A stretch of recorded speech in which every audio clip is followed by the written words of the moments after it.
سن رہے ہیں روداد۔ خطبہ حجۃ الوداع کو اسلام میں بڑی اہمیت حاصل ہے۔ یہ خطبہ بلا شبہ انسانی حقوق کا اولین اور مثالی منشور ہے۔ اس منشور میں کسی گروہ کی حمایت، کوئی نسلی قومی مفاد، کسی قسم کی ذاتی غرض وغیرہ کا کوئی شائبہ تک نظر نہیں آتا، اور غیر مسلم مفکرین نے اپنی کتابوں میں لکھا ہے کہ یہ خطبہ دنیا کا سب سے پہلا اور سب سے اعلیٰ حقوق انسانی کا منشور ہے۔ جس وقت آپ نے یہ خطبہ دیا، اس وقت آپ کے گرد 1,44,000 انسانوں کا سمندر ٹھاٹھے مار رہا تھا۔ آپ نے ان کے سامنے ایک جامع خطبہ ارشاد فرمایا۔ آپ نے اللہ پاک کی حمد و ثنا کرتے ہوئے خطبے کی ابتدا یوں فرمائی: اللہ پاک ایک ہے، اس کے سوا کوئی معبود نہیں، اس کا کوئی شریک نہیں۔ اللہ پاک نے اپنا وعدہ پورا کیا، اس نے اپنے بندے کی مدد فرمائی، اور تنہا اس کی ذات نے باطل کی ساری مجتمع قوتوں کو زیر کر دیا۔ لوگوں، میری بات غور سے سن لو۔ مجھے نہیں معلوم کہ تم سے اس سال کے بعد اس مقام پر کبھی مل سکوں یا نہیں۔ لوگوں، اللہ تعالیٰ کا ارشاد پاک ہے کہ اے انسانوں، ہم نے تم سب کو ایک ہی مرد و عورت سے پیدا کیا ہے، اور تمہیں جماعتوں اور قبیلوں میں بانٹ دیا ہے کہ تم الگ الگ پہچانے جا سکو۔ تم میں سے سب سے زیادہ عزت و کرامت والا اللہ پاک کے نزدیک وہ ہے جو اللہ پاک سے سب سے زیادہ ڈرنے والا ہو۔ نہ کسی اجمی کو عربی پر، نہ کالے کو گورے پر کوئی فضیلت اور فوقیت حاصل نہیں ہے۔ فضیلت کا معیار اگر ہے تو وہ تقویٰ ہے۔ سب انسان آدم کی اولاد ہیں، اور آدم مٹی سے بنائے گئے۔ اب فضیلت و برتری کے سب دعوے، خون اور مال کے سارے مطالبے اور سارے انتقام میرے پاؤں تلے دفن اور پامال ہو چکے ہیں۔ پس بیت اللہ کی تولیت اور حاجیوں کو پانی پلانے کی خدمت باقی رہے گی۔ اے لوگو، ایسا نہ ہو کہ اللہ پاک کے پاس تم ایسے آؤ کہ تمہاری گردنوں پر تو دنیا کا بوجھ لدا ہو، اور دوسرے لوگ سامان آخرت لے کر پہنچیں۔ اور اگر ایسا ہوا تو میں اللہ تعالیٰ کے سامنے تمہارے کچھ کام نہ آ سکوں گا۔ اے لوگوں، اللہ تعالیٰ نے تمہاری جھوٹی نخوت کو ختم کر دیا ہے، اور باپ دادا کے کارناموں پر تمہارے لیے فقر و مباحات کی کوئی گنجائش نہیں۔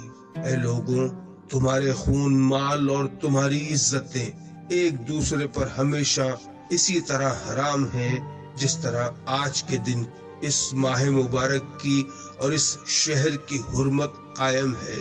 تم سب نے اللہ کے پاس جانا ہے۔ اللہ تعالیٰ نے تمہارے اعمال کے بارے میں تم سے پوچھنا ہے۔ خبردار، میرے بعد گمراہ نہ ہو جانا کہ ایک دوسرے کی گردنیں کاٹنے لگ جاؤ، اور اگر کسی کے پاس امانت رکھی جائے تو وہ اس کا پابند ہے کہ امانت رکھوانے والے کو امانت واپس دے دے۔ لوگوں، ہر مسلمان دوسرے مسلمان کا بھائی ہے، اور سارے مسلمان ایک دوسرے کے بھائی ہیں۔ اپنے غلاموں کے بارے میں اللہ پاک سے ڈرو، ان کا خیال رکھو، اور انہیں وہی کھلاؤ جو تم کھاتے ہو، ایسا ہی پہناؤ جو تم خود پہنتے ہو۔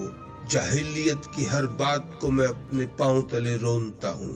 جاہلیت کے قتل و خونریزی کے تمام جھگڑوں کا ملیا میٹ کرتا ہوں۔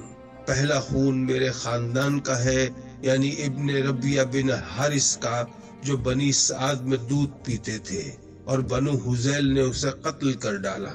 میں اسے چھوڑتا ہوں۔ دور جاہلیت کا سود ختم کر دیا گیا۔ پہلا سود اپنے خاندان کا جو میں مٹاتا ہوں وہ عباس بن عبد المطلب کا ہے، وہ سارے کا سارا چھوڑ دیا گیا۔ لوگوں، اللہ تعالیٰ نے ہر حقدار کو اس کا حق دے دیا۔ اب کوئی کسی وارث کے حق کے لیے وصیت نہ کرے۔ بچہ اس کی طرف منسوب کیا جائے جس کے بستر پر پیدا ہوا، جس پر حرام کاری ثابت ہو جائے اس کی سزا پتھر ہے۔ حساب و کتاب اللہ تعالیٰ کے ہاں ہوگا۔ جو شخص اپنے آبا کو چھوڑ کر اپنا نسب بدلے گا یا کوئی غلام اپنے آقا کو مقابلے میں کسی اور کو اپنا آقا ظاہر کرے گا، اس پر اللہ پاک کی لعنت ہے۔ قرض قابل واپسی ہے، ادھار لی ہوئی چیز واپس کرنی چاہیے، تحفے کا بدلہ دینا ہوگا، اور جو کوئی کسی کا ضامن ہو وہ تاوان ادا کرے۔ کسی کے لیے یہ جائز نہیں ہے کہ وہ اپنے بھائی سے کچھ لے سوائے اس کے جس پر اس کا بھائی راضی ہو اور خوشی خوشی اس کو دے دے۔ تم خود کو ایک دوسرے پر زیادتی کرنے والا نہ بناؤ۔ ہاں اے لوگوں، عورتوں کے بارے میں اللہ پاک سے ڈرو، کیونکہ تم نے انہیں اللہ پاک کے نام پر حاصل کیا اور اسی کے نام پر تمہارے لیے حلال ہوئی۔ عورت کے لیے جائز نہیں کہ وہ اپنے شوہر کا مال اس کی اجازت کے بغیر کسی کو دے، اور تم پر عورتوں کا حق ہے کہ تم انہیں معروف طریقے سے کھلاؤ پلاؤ، کیونکہ وہ تمہاری پابند ہیں اور وہ خود اپنے لیے کچھ نہیں کر سکتی۔ لہذا عورتوں کے بارے میں خدا سے ڈرنا، اور میں تم میں ایسی چیز چھوڑے جا رہا ہوں کہ اگر تم نے اسے مضبوطی سے پکڑے رکھا تو اس کے بعد ہرگز گمراہ نہ ہوگے، اور وہ ہے اللہ پاک کی کتاب۔ ہاں یاد رکھنا، دینی معاملے میں حدود سے تجاوز نہ کرنا کہ تم سے پہلے لوگ اسی کے سبب ہلاک ہوئے۔ لوگوں، شیطان کو اب اس بات کی کوئی توقع نہیں رہ گئی کہ اس کی اس شہر میں پیروی کی جائے، لیکن اس کا امکان ہے کہ ایسے معاملات جن کو تم کم اہمیت دیتے ہو اس کی بات مان لی جائے اور وہ اس پر راضی ہو۔ اس لیے تم اس سے اپنے دین اور ایمان کی حفاظت کرنا۔ لوگوں، حرمت والے مہینے کو آگے پیچھے کرنا کفر میں اضافہ کرنا ہے، اور اس سے وہ لوگ اور بھی گمراہ ہوئے ہیں جو کافر ہیں، اور جو ایک سال اسے حرام رکھتے ہیں اور دوسرے سال حلال کر لیتے ہیں، تاکہ یہ کافر لوگ اللہ پاک کے حلال کیے ہوئے مہینوں کی گنتی پوری کر لیں۔ اس طرح یہ اللہ پاک کی حرام کی ہوئی چیزوں کو حلال اور حلال کی ہوئی چیزوں کو حرام قرار دیتے ہیں۔ لوگوں، یاد رکھو، میرے بعد کوئی نبی نہیں اور تمہارے بعد کوئی امت نہیں، لہذا اپنے رب کی عبادت کرو، 5 وقت کی نماز ادا کرو، سال بھر میں 1 مہینے کے روزے رکھو، اپنے مال کی زکوٰۃ خوش دلی سے ادا کرتے رہو، اللہ پاک کے گھر کا حج کرو، اپنے اہل امر کی اطاعت کرو تو تم اپنے رب کی جنت میں داخل ہو جاؤ گے۔ لوگوں، اور تم میں سے میرے متعلق اللہ پاک قیامت کے دن پوچھے گا، بتاؤ تم کیا جواب دو گے؟ صحابہ کرام نے عرض کیا، ہم شہادت دیں گے کہ آپ نے تبلیغ کر دی، اللہ کا پیغام پہنچا دیا اور خیر خواہی کا حق ادا کر دیا۔ یہ سن کر آپ نے شہادت کی انگلی کو آسمان کی طرف اٹھاتے اور لوگوں کی طرف جھکاتے ہوئے فرمایا، اے اللہ پاک، گواہ رہنا، گواہ رہنا، گواہ رہنا۔